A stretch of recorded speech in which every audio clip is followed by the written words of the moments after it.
The means of defense against foreign danger have been always the instruments of tyranny at home.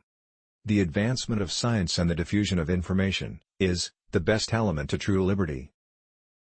The purpose of separation of church and state is to keep forever from these shores the ceaseless strife that has soaked the soil of Europe in blood for centuries.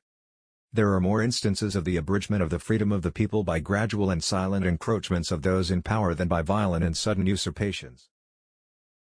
Wherever the real power in a government lies, there is the danger of oppression.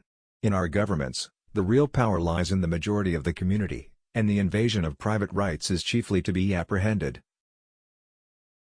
not from the acts of government contrary to the sense of its constituents, but from acts in which the government is the mere instrument of the major number of the constituents.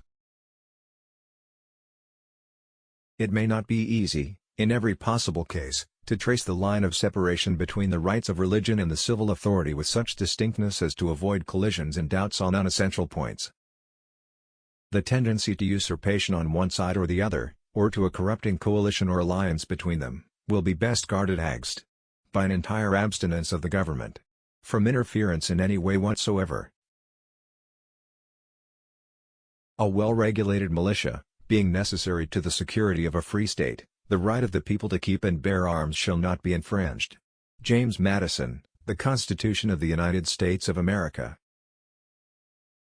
The accumulation of all powers, legislative, executive, and judiciary, in the same hands, whether of one, a few, or many, and whether hereditary, self-appointed, or elective, may justly be pronounced the very definition of tyranny.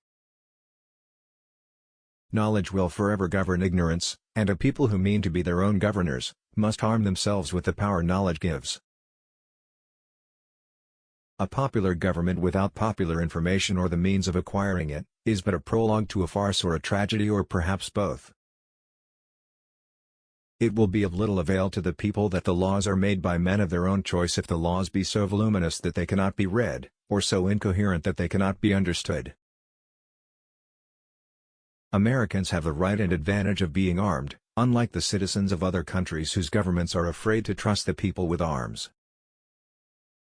I cannot undertake to lay my finger on the article of the Constitution which granted a right to Congress of expending, on objects of benevolence, the money of their constituents. Charity is no part of the legislative duty of the government.